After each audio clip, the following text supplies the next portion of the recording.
प्रथम दिवस के दूसरे सत्र में आप सबका स्वागत है, अभिनंदन है। परम पूज्य स्वामी जी महाराज, पूज्य आचार्य जी और हमारे भारत की सारी जो ऋषि परंपरा है, हमारे पूर्वज महर्षि पतंजलि, महर्षि चरक, महर्षि सुश्रुत,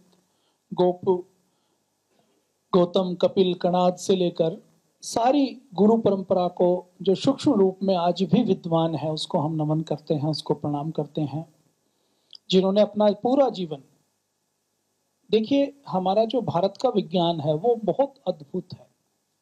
अभी जितना शोध हो रहा है, जितनी रिसर्च हो रही है, जितनी दवाइयां बन रही हैं, जिसको हम आधुनिक ज्ञान कहते हैं, वो हमारे ऋषियों के ज्ञान के एक नाखून के बराबर भी नहीं है। मैं गंभीरता से ये बात कह रहा हूं।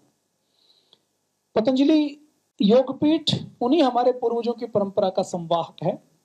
आज हम इस प्रथम सत्र में, आज प्रातःकालीन सत्र में अभी 1 बजे तक 2 विषय हम लेने वाले हैं।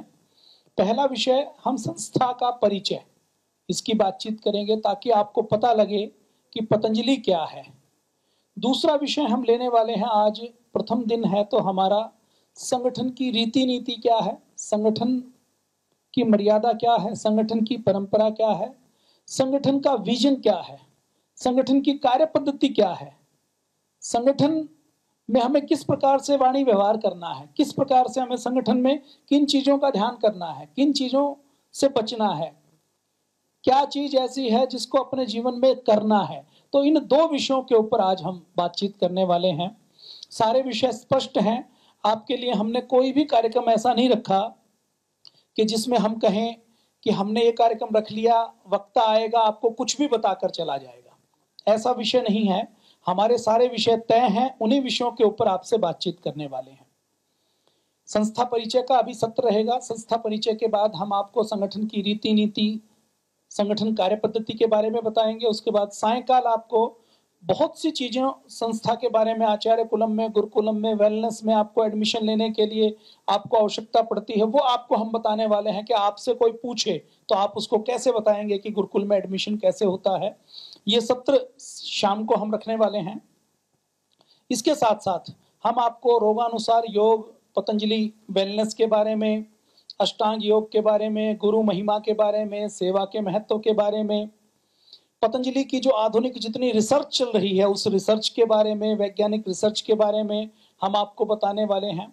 तो सबसे पहले संस्था परिचय की बात हम करते हैं। देखिए, संस्था की, पतंजलि की जब हम बात करते हैं तो कई बार जब हम पतंजलि का नाम लेते हैं तो हम किसी सामान्य व्यक्ति से पूछें तो किसी ने पतंजलि का यदि बिस्किट खाया है तो वो कहेगा जी पतंजलि मतलब बिस्किट।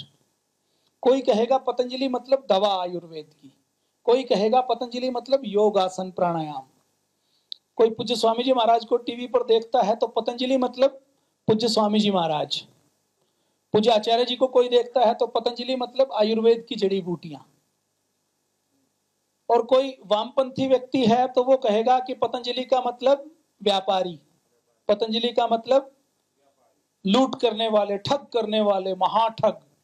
कहेंगे कि नहीं कहेंगे? कोई किसी कांग्रेसी से पूछ लो, किसी वामपंथी से पूछ लो तो वो पतंजलि के बारे में ऐसा डिस्क्रिप्शन देगा।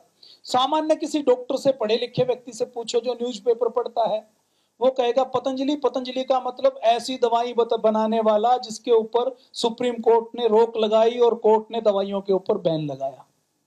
कहेगा कि नहीं कहेगा? और उसके लिए पतंजलि वालों ने 3-3 बार कोर्ट में माफी मांगी। अभी हमारे लिए सौभाग्य की बात है कि हम यहां रहें या जैसलमेर के बॉर्डर पर चले जाएं, लेह लद्दाख में चले जाएं, चाइना के बॉर्डर पर या बांग्लादेश के बॉर्डर पर चले जाएं, किसी अनपढ़ व्यक्ति से भी जाकर हम अगर पूज्य स्वामी जी का चित्र दिखाकर कहें कि ये कौन है, आप जानते हैं या नहीं जानते, तो 100% भारत के 140 करोड़ लोग पूज्य स्वामी जी को पहचानते हैं कि ये बाबा जी हैं और योग सिखाते हैं। ये सामान्य बात नहीं है। ये पहचान बनाने के लिए, और पहचान भी योग के नाम से, संस्कृति के नाम से, परंपराओं के नाम से, अच्छी चीजों के नाम से बनाने में कई हजार साल लग जाते हैं, तब जाकर ये पहचान बनती है। महाराष्ट्र में संत तुकाराम है, हरियाणा वाले नहीं जानते। असम में कौन संत हैं, कौन सी धार्मिक परंपरा मान्यता को वो मानते हैं, ये पंजाब वाले नहीं जानते, पश्चिम उत्तर प्रदेश वाले नहीं जानते। तो इस योग को जन जन तक पहुंचाने का एक जो बड़ा काम हुआ है वो पतंजलि के माध्यम से हुआ है। ये बहुत बड़ी अचीवमेंट है। आज दुनिया के 200 देशों में योग पहुंचा हुआ है। उसका श्रेय यदि किसी को जाता है तो आपकी संस्था, आपकी पतंजलि को जाता है। तो आज हम पतंजलि के परिचय की थोड़ी सी बातचीत करेंगे। सारा परिचय तो नहीं हो सकता, लेकिन इतना परिचय जरूर हो कि किसी से बातचीत चले, या आप अपनी कक्षा में, आप अपनी चीजों में, आप उन चीजों की चर्चा कर सकें, उसके बारे में बता सकें। पतंजलि की बात करते हैं तो सबसे पहले चेहरा जो आता है वो पूज्य गुरुदेव का आता है, परम पूज्य स्वामी जी महाराज और पूज्य आचार्य जी।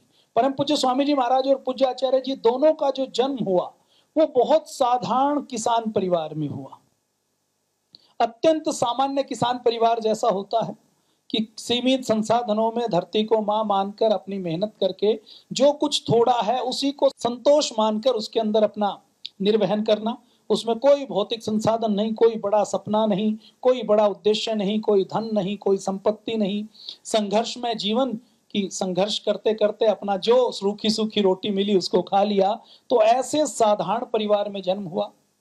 परम पूज्य स्वामी जी महाराज हरियाणा के सैद अलीपुर गांव से उन्होंने यात्रा शुरू की, संघर्ष करते हुए उस गांव में जहां रेलगाड़ी नहीं जाती, जहां पर सड़क भी नहीं बनी, ऐसे गांव में जन्म हुआ। और ऐसे गांव में जन्म होने के बाद यात्रा शुरू की तो सरकारी स्कूल में पढ़ते हुए यात्रा शुरू की। बचपन में पूज्य स्वामी जी महाराज को आर्य समाज के एक विद्वान सन्यासी पूज्य स्वामी सोमदेव जी महाराज मिले। उन्होंने कुछ यज्ञ के बारे में, क्रांतिकारियों के बारे में, सत्यार्थ प्रकाश के बारे में बताया।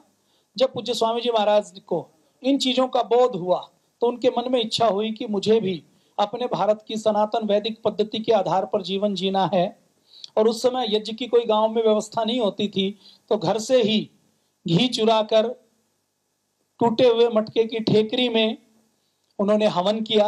और बचपन में से ही एक संकल्प लिया कि मुझे अंग्रेजी भाषा के स्थान पर भारतीय शिक्षा पद्धति से शिक्षा ग्रहण करनी है। और अपने घर से कुछ किराए भाड़े के रुपए बिना बताए घर वालों को लेकर, उसको चाहे चोरी कहें या निकलना कहें, वो लेकर पूज्य स्वामी जी महाराज घर से निकले और किसी गुरुकुल की तलाश में कि मुझे गुरुकुल में कहीं एडमिशन लेना है।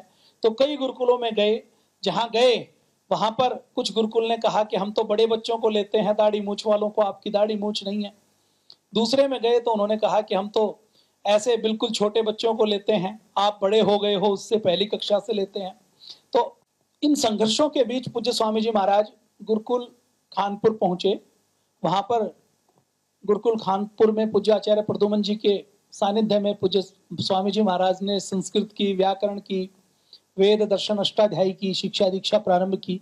इसी प्रकार से पूज्य आचार्य जी के मन में भी बचपन से ही एक संकल्प था कि मुझे भी संस्कृत पढ़ना है, गुरुकुल में पढ़ना है। पूज्य आचार्य बालकृष्ण जी महाराज भी अत्यंत साधारण स्थितियां होते हुए, अत्यंत साधारण परिवार में जन्म लेकर साधारण परिस्थितियों के माध्यम से उन्होंने कार्य शुरू किया। गुरुकुल कालवा में दोनों मिले और दोनों मिलकर एक सहपाठी के रूप में यात्रा प्रारंभ की, पढ़ना शुरू किया। पूज्य स्वामी जी महाराज और पूज्य आचार्य जी जब पढ़ते थे तो वहां केवल 1 या 2 कमरे बने हुए, पेड़ के नीचे पढ़ाई होती थी। गुरुकुल खानपुर में अभी भी कोई बहुत ज्यादा नहीं बने हुए, 2-4 कमरे ही बने हुए हैं, अभी 2-4 और बना रहे हैं। तो उसमें यात्रा शुरू की। तो उस समय गुरुजी केवल पढ़ाने का काम करते थे। सुबह उठकर गायों को चारा देने से लेकर, साफ सफाई से लेकर सारा काम विद्यार्थी करते थे। और गिने चुने विद्यार्थी होते थे। विद्यार्थी और गुरुकुल कोई ऐसा नहीं कि पतंजलि ने जो 200 करोड़ का गुरुकुल बनाया वैसा गुरुकुल नहीं था। गुरुकुल के नाम पर बस कोई 1-2 किल्ले की जमीन खेत में, जिसमें कोई एक कोठड़ी या कमरा बना हुआ, एक आध पेड़, उसी पेड़ के नीचे कक्षा लग रही है, ना कोई बाथरूम, ना कोई सोने की व्यवस्था है तो पेड़ के नीचे या हॉल के अंदर सारे तख्त के ऊपर सो जाओ, ना कोई बिस्तर के नाम पर गद्दा, ना ओढ़ने के नाम पर रजाई। तो ऐसी परिस्थितियों में गुरुकुल में शिक्षा दीक्षा प्रारंभ की। क्योंकि गुरुकुल ये शिक्षा पद्धति जो हरियाणा पंजाब में महर्षि दयानंद ने शुरू की, उसको यही स्वरूप दिया कि गुरुकुल की शिक्षा पद्धति मतलब तपस्या। तो वहां पर पूज्य स्वामी जी महाराज ने शिक्षा प्रारंभ की। उसमें दिन में भोजन गुरुकुल में नहीं बनता था, गांव में बाल्टी लेकर चले जाते थे और हर घर में आवाज लगाकर भिक्षा मांगते थे। और घरों में जो सब्जी मिल जाती थी उसी को एक ही जगह डाल लेते थे, और जो रोटी मिलती थी उन सबको इकट्ठा कर लेते थे, और फिर उसको इकट्ठा करके पूज्य स्वामी जी, पूज्य आचार्य जी खुद भी खा लेते थे और अपने गुरु जी को भी खिला देते थे। सारे सहपाठी के काम निर्धारित थे। तो इन विपरीत परिस्थितियों में पूज्य स्वामी जी और पूज्य आचार्य जी ने अपनी साधना प्रारंभ की। कानपुर में शिक्षा के बाद पूज्य आचार्य जी और पूज्य स्वामी जी महाराज गुरुकुल कालवा में गए, जो जींद जिले में है, जिसका संचालन पूज्य आचार्य बलदेव जी महाराज करते थे। तो पूज्य आचार्य बलदेव जी महाराज के पावन सानिध्य में पूज्य स्वामी जी, पूज्य आचार्य जी ने विद्या अध्ययन किया, और विद्या अध्ययन करके आचार्य बनने के बाद दोनों के मन में संकल्प हुआ कि हमें कुछ सेवा का काम करना है। तो कुछ दिन शिक्षा देने का गुरु की आज्ञा हुई, तो गुरुकुल चलाने का रेवाड़ी के पास घासेड़ा के अंदर गुरुकुल संचालन का काम, उसमें आचार्य के रूप में परम पूज्य स्वामी जी महाराज ने शिक्षा देने का काम किया। उसके बाद में मन में ये इच्छा हुई कि हमें तो साधना करनी है, तपस्या करनी है। तो पूज्य स्वामी जी और पूज्य आचार्य जी गंगोत्री आ गए। गंगोत्री में पहाड़ की एक गुफा देखकर वहीं पत्तों का शैया बनाकर वहां पर उन्होंने रहना शुरू किया। एक समय भोजन कुछ किसी आश्रम से मिल जाता था या बना लेते थे, उसको करके वहां पर कई वर्षों तक वहां पर तपस्या की। उसके उपरांत कुछ रोगी पूज्य स्वामी जी और पूज्य आचार्य जी को मिले। उन्होंने कहा कि हमें ये रोग है। तो पूज्य आचार्य जी और पूज्य स्वामी जी ने, जो बचपन से ही योगासन का, प्राणायाम का गुरुकुल में जो अध्ययन किया था, जो सीखा था, जिसका अभ्यास करते थे, वो बताया। जब 2-4 लोगों को जो अस्थमा के रोगी थे उनको प्राणायाम का अभ्यास करवाया, तो उन्होंने कहा कि आपके प्राणायाम के अभ्यास करवाने से हमारा तो अस्थमा ठीक हो गया। और जब वहां साधना करते करते पूज्य स्वामी जी महाराज को यह लगा कि अगर हम केवल खुद की मुक्ति के लिए तपस्या करते हैं, साधना करते हैं, तो केवल हमें मुक्ति मिलेगी, इस जीवन का पूरा उद्देश्य पूर्ण नहीं होगा। तो हमें महर्षि दयानंद के रास्ते पर चलकर इस जगत के कल्याण का, सेवा का काम करना है। तो पूज्य स्वामी जी और पूज्य आचार्य जी अपनी साधना के मार्ग को छोड़कर, उसमें विराम लेकर नीचे हरिद्वार में पहुंचे। हरिद्वार में जो चंडी पुल का क्षेत्र है, वहां पर गरीब परिवार रहते हैं, उनकी नशा मुक्ति का अभियान चलाया, उनको शिक्षा देने का, उनको औषधियां देने का अभियान चलाया। असम में बाढ़ आती है तो असम में लोगों को जड़ी बूटी देने का अभियान चलाया। तो ये सेवा का कार्य पूज्य आचार्य जी, पूज्य स्वामी जी महाराज 1992, 93, 94 में हरिद्वार के क्षेत्र में करते थे। और ये कार्य करते करते हरिद्वार में ही एक और स्थान था जिसका नाम था कृपालु देव आश्रम। हरिद्वार में आज से 100 साल पहले, गुरुकुल कांगड़ी से भी पहले, एक संस्था काम करती थी कृपालु देव आश्रम के नाम से। उस कृपालु देव आश्रम का संचालन हमारे दादा गुरु गुरुदेव कृपालु देव जी महाराज करते थे। उस कृपालु देव आश्रम में लगभग 1.5 एकड़ की जमीन के ऊपर एक पुस्तकालय, वाचनालय और एक आश्रम बनाया हुआ था।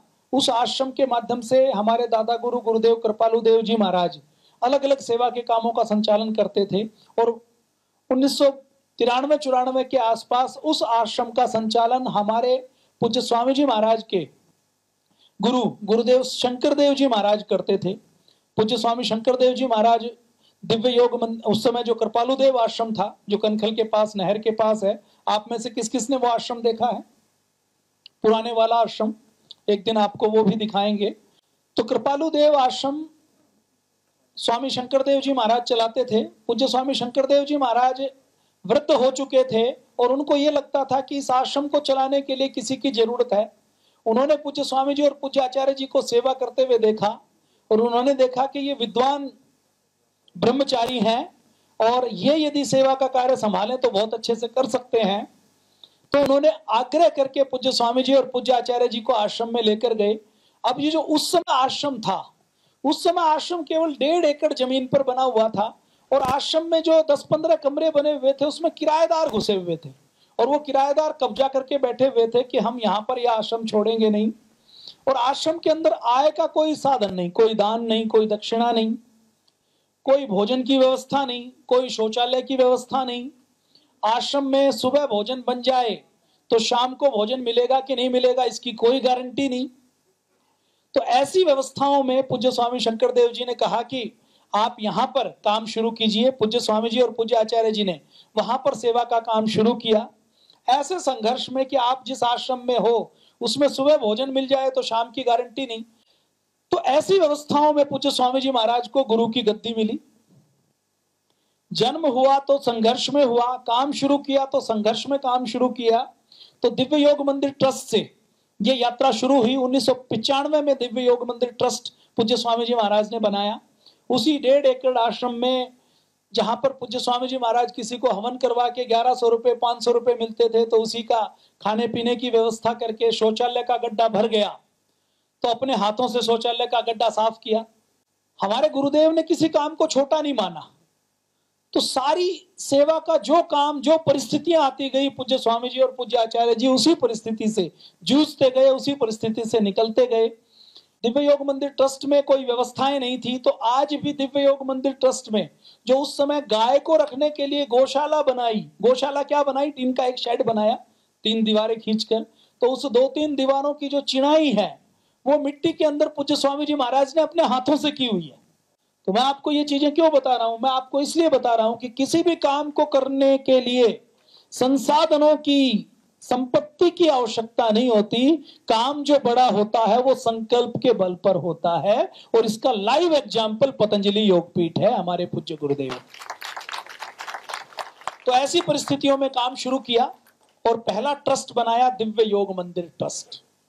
दिव्य योग मंदिर ट्रस्ट बनाया तो पूज्य स्वामी जी महाराज ने पहले 1-2 लोगों को योग करना शुरू करवाया। कोई पीडब्ल्यूडी में एक इंजीनियर थे, उनको कोई दिक्कत थी, उनको योग करवाया। 2 लोगों को साथ लेकर पूज्य स्वामी जी महाराज ने दिव्य योग मंदिर ट्रस्ट में जो गैलरी है वहां पर छोटे से स्थान पर 10 बाई 20 के स्थान पर 2-2 लोगों को योग करवाया। उनको लाभ हुआ तो 10 लोगों को योग करवाया, 20 लोगों को योग करवाया, फिर 50 लोगों को योग करवाया। उसके बाद सूरत में किसी ने आमंत्रित किया तो सूरत में गए तो सूरत में 100-200 लोगों को योग करवाया। उसके बाद दिल्ली के छत्रसाल स्टेडियम में बड़ा शिविर लगा तो वहां पर 10,000 लोगों को योग करवाया। और उसके बाद जब इस योग से लोगों को लाभ होना शुरू हुआ तो एक समय ऐसा आया कि 1-1 लाख लोगों के योग शिविर पूरे भारत के अलग अलग बड़े बड़े शहरों में आयोजित हुए।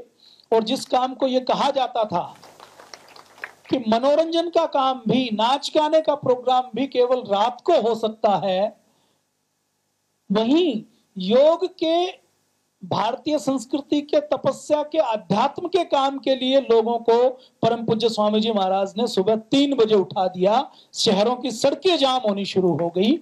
ऐसा परिवर्तन परम पूज्य स्वामी जी महाराज ने किया। तो योग की यात्रा चलती रही, 2005 तक ये यात्रा चलती रही। तो 2006 में जब ये देखा कि ये जो दिव्य योग मंदिर ट्रस्ट है ये तो केवल 1.5 एकड़ का छोटा सा आश्रम है, उसमें पूज्य आचार्य जी खुद बैठते थे, खुद अपने हाथ से दवाइयां बनाते थे। और जब ये देखा कि अब इस आश्रम में तो नहर के साथ 500-600 मीटर तक लाइन लग जाती थी आश्रम के बाहर, तो दिखाने वाले इतने रोगी है कि इससे काम नहीं हो सकता। तो फिर 2006 के अप्रैल महीने में पतंजलि योगपीठ ट्रस्ट बनाया गया। और रुड़की हरिद्वार रोड पर, जहां पर आप में से कुछ लोग कल आए होंगे या जहां आप पहले आ चुके, आप में से कौन कौन ऐसे हैं जो पतंजलि योगपीठ आ चुके? कौन कौन ऐसे जो नहीं आए अभी तक, जिन्होंने पतंजलि योगपीठ नहीं देखा? तो आप सबको दिखाएंगे, टीवी में आपने देखा होगा। तो उसका निर्माण किया गया कि वहां पर हम 200-250 वैद्यों को बिठा सकें, लैब बना सकें, लाइब्रेरी बना सकें, अलग अलग विभाग बना सकें, ऑपरेशन कर सकें, सर्जरी कर सकें। तो पतंजलि योगपीठ बनाया गया। उस पतंजलि योगपीठ का निर्माण किया गया कि यहाँ पर आयुर्वेद की चीजें आगे चलेंगी। तो ये इस प्रकार से यात्रा शुरू हुई। पतंजलि योगपीठ बनाने के बाद रिसर्च की आवश्यकता हुई तो रिसर्च का काम शुरू किया गया। रिसर्च के बाद जब आवश्यकता हुई कि ग्रामोद्योग करना है या फैक्ट्री लगानी है या प्रोडक्ट बनाने हैं, तो ये यात्रा इस प्रकार से शुरू हुई। ये मैंने थोड़ी सी आउटलाइन आपको दी, अब थोड़ी सी और डिटेल में बातचीत करेंगे। हमारे जो 5 प्रमुख ट्रस्ट हैं, तो सबसे पहला जो नाम आपने देखा दिव्य योग मंदिर ट्रस्ट, ये 1995 में बनाया गया। और 1995 में दिव्य योग मंदिर ट्रस्ट के नाम से छोटा सा 1.5 एकड़ का आश्रम था। उसी आश्रम से पूज्य स्वामी जी महाराज, पूज्य आचार्य जी ने यात्रा शुरू की। आश्रम में भी संसाधन कोई नहीं। ये जो लाल बिल्डिंग आप देख रहे हैं, ये लाल बिल्डिंग 100-150 साल पुरानी बिल्डिंग है और इसके अंदर एक तहखाना भी बना हुआ है। तो यहाँ पर हमारे जो दादा गुरु थे गुरुदेव कृपालु देव जी महाराज, वो बहुत बड़े क्रांतिकारी थे। गुरुदेव कृपालु देव जी महाराज कितने बड़े क्रांतिकारी थे कि उस समय जब गुरुकुल कांगड़ी नहीं बना था, उससे पहले हमारे दादा गुरु गुरुदेव कृपालु देव जी महाराज ने हरिद्वार में बहुत से सेवा के काम किए। जैसे हरिद्वार में उस समय कुंभ लगता था, तो अंग्रेजी सरकार से बातचीत करके, आंदोलन करके, धरना प्रदर्शन करके हमारे दादा गुरु ने उस समय नियम बनवाया था कि अन्य संतों के साथ मिलकर कि यहाँ पर हरिद्वार के क्षेत्र में, हर की पैड़ी के क्षेत्र में और कनखल के क्षेत्र में कोई शराब की दुकान नहीं होगी, कोई मांस मदिरा की दुकान नहीं होगी। आज भी हरिद्वार और कनखल में कोई मीट की दुकान नहीं खोल सकता। फिर हमारे दादा गुरु ने उस समय शिक्षा को पहचाना और यहाँ हरिद्वार में एक क्षेत्र है जिसको बोलते हैं पंचपुरी। उस पंचपुरी के आसपास गांवों में अपने खर्चे से एक एक शिक्षक रख के हमारे दादा गुरु ने वहां पर उनको भेजा और उनके माध्यम से शिक्षा का आंदोलन, शिक्षा की क्रांति शुरू की। पढ़ाना शुरू किया कि एक व्यक्ति जाएगा गांव के किसी बरगद के पेड़ के नीचे, गांव के जो बच्चे हैं उन बच्चों को शिक्षा देने का काम करेगा। ये काम हमारे दादा गुरु ने किया। और हमारे दादा गुरु क्रांतिकारियों से मिलते रहते थे। लोकमान्य तिलक से मिले, महात्मा गांधी से मिले। और 1910 के आसपास दिल्ली में एक बम फेंका गया था, अंग्रेजों के बड़े अधिकारी के ऊपर, वायसराय के ऊपर बम फेंका गया था। वायसराय हाथी के ऊपर बैठा था, रास बिहारी बोस और दो और क्रांतिकारियों ने उनके ऊपर बम फेंका। बम थोड़ा सा चूक गया तो हाथी के ओहदे पर लगा, महावत मारा गया, लेकिन वो अंग्रेजों का जो वायसराय है वो बच गया था। तो उस समय रास बिहारी बोस इस सारे दिल्ली बम कांड के सूत्रधार थे। तो रास बिहारी बोस को अंग्रेजों की पुलिस ढूंढ रही थी। अंग्रेजों के लिए बहुत बड़ा अपमान की बात थी कि उन्होंने दिल्ली का जो दरबार लगाया था वो केवल इसीलिए लगाया था कि भारत का हर राजा आएगा दिल्ली के दरबार में, अंग्रेजों का अधिकारी बैठेगा और हर राजा आकर अंग्रेजों के अधिकारी को अपना नजराना देगा, गिफ्ट देगा और उसके सामने झुकेगा और वो दरबार लगाकर ये दिखाएंगे कि भारत के ऊपर हमारी हुकूमत है और ये हुकूमत लंबे समय तक चलेगी। तो रास बिहारी बोस बहुत विजनरी नेता थे, बहुत इंटेलिजेंट आदमी थे, बहुत समझदार आदमी थे। उन्होंने ये सोचा कि अगर इस समय इनके दरबार के ऊपर हमला करके इनको मारा जाए या नहीं भी मरे तो केवल कम से कम बम भी फोड़ा जाए तो इनकी नाक कट जाएगी अंग्रेजों की। तो उन्होंने बम फेंकने की योजना बनाई और उन्होंने बम फेंका। तो अंग्रेजों की पूरी पुलिस रास बिहारी बोस के पीछे पड़ी हुई थी। तो रास बिहारी बोस हरिद्वार में आए, हमारे दादा गुरु ने उनका सहयोग किया, उनको छुपने में मदद की। और छुपने में मदद करने के साथ साथ रास बिहारी बोस फिर कुछ समय देहरादून में रहे। और जब अंग्रेज बहुत ज्यादा पीछे पड़े हुए थे तो रास बिहारी बोस की कहानी आपने सुनी होगी कि फिर वो जापान में चले गए, जापानी महिला से शादी की और जापान में जाकर उन्होंने जनरल मोहन सिंह के साथ सबसे पहले आजाद हिंद फौज बनाई।